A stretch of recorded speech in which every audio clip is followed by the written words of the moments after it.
لەسەر پەیوەندیەکانی هەولێر و بەغدا و کێشە و گرفتانەی هەمیشە دووبارە بنەوە من میوانێکم لەگەڵایە دکتۆر سەلام زوبەیدی وتەبێژی هاوپەیمانی نەسەر کە لە بەغداوە لەگەڵما. دکتۆر ئەم کاتت باش، هەمیشە ئەم کێشە و گرفتانە دووبارە بنەوە لە نێوان هەولێر و بەغدا و لایەنە سیاسیەکان هەمیشە دەڵێن هەوڵە دەین ئەم کێشانە بنەبەر بکرێت و چارەسەر بکرێت بە بەردەوامی شان دێ و شان دەڕوا، بەڵام کێشە و گرفتەکان هەر دووبارە بنەوە وەکو خۆیان.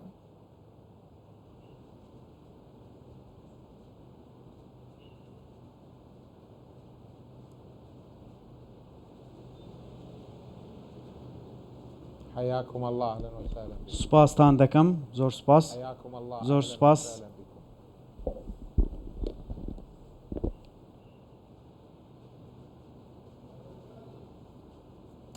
دیارە دەنگم هەندێک تاخیرەگاتە دکتۆر پرسیارەکە بۆ دووبارەکەمەوە، دیارە دەنگم نەگەشتوتە لای بەڕێستان. پرسیاری ئەوەم کرد کۆمەڵی کێشە و گرفت لە نێوان هەولێر و بەغدادا هەن، ماوەیەکی دوور و درێژەم کێشە و گرفتانە بەردەوامن و بەردەوامیش شان دێت و دەڕوات لە نێوان هەردوو لادا بۆ چارەسەرکردنی ئەم کێشە و گرفتانە، بەڵام تا ئێستا ئەم کێشە و گرفتانە هەر دووبارە ئەبنەوە. هۆکار چییە؟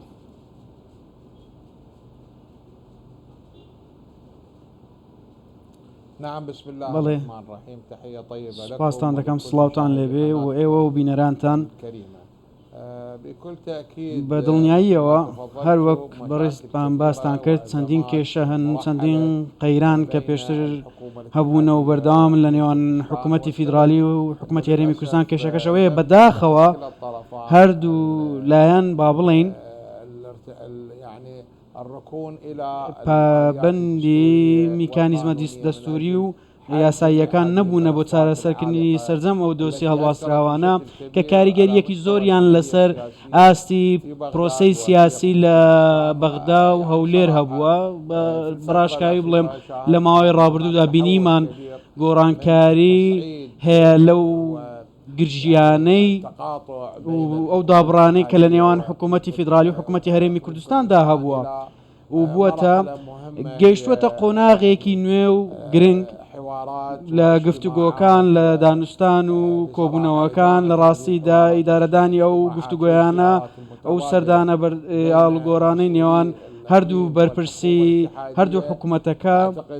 بڕوام وایە ئەمە ئەرێنیە بۆ پەرەپێدان و بەردەوامیدانی ئەو پەیوەندیانە بۆ گەیشتن بە چارەسەری درێژخایەن بۆ بەکارهێنانی میکانیزمی دەستوری و قانونی کە ڕێگەچارەی ڕاستیە بۆ چارەسەرکردن و جیاکردنەوەی ئەو کێشانە و مافەکانی هەرێمی کوردستان پێ بدرێت و مافی لەسرە. ئەمەش تەنیا لە ڕێگەی جێبەجێکردنی میکانیزمە دەستوریەکان چارەسەر دەکرێت و پابەندی بڕیارەکانی دادگای فیدرالی و ئەو بڕیانە نەبێت کە لە بەغداوە دەردەکرێن. بڕوامان وایە گفتوگۆکان بە شێوەیەکی خۆناغین و هەموو قەیرانەکان چارەسەر ناکەن، واتە هەموو باشە چه هەنگاوێکی تر پێویستە دکتۆر؟ یعنی باسی چارەسەری ڕیشەیت کرد، یەکێ لەو گرفتانەی کە وەکو وتمان هەمیشە دووبارە بێتەوە یە چارەسەری ڕیشەیی بۆ ئەم کێشانە نەدۆزراوەتەوە. چه هەنگاوێک پێویستە لەم کاتەدا بنرێت بۆ ئەوەی چارەسەری ڕیشەیی بۆ ئەم کێشانە بدۆزرێتەوە بەم شێوازە دووبارە نەبنەوە؟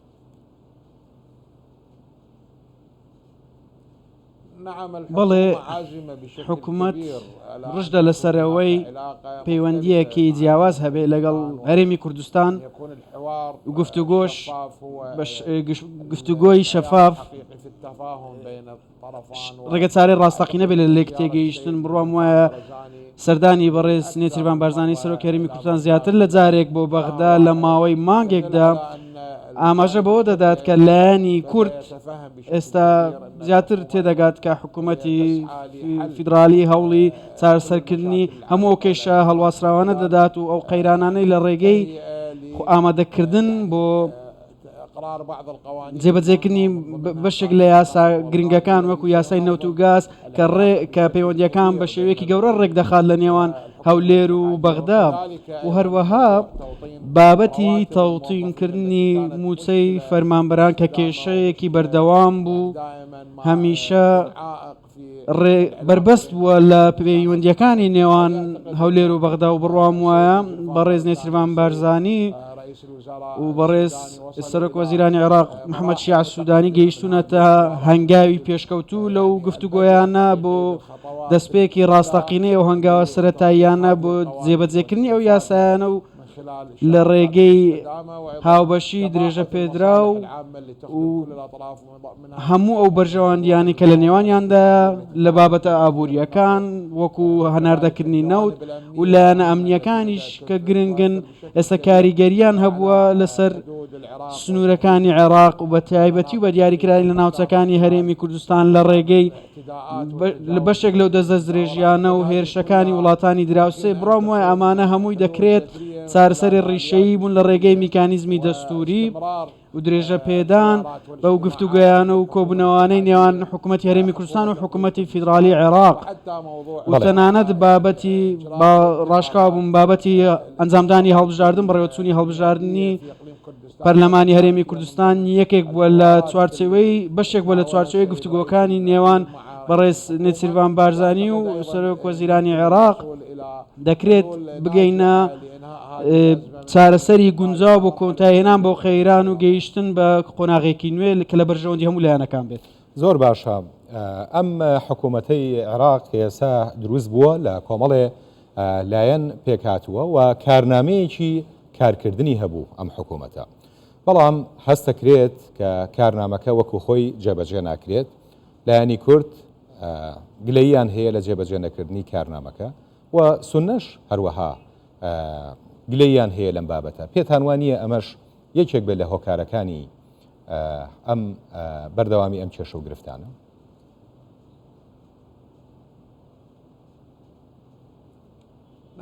بەڵێ پرسیارێکی زۆر گرنگە، دەستخۆشی لێ دەکەم.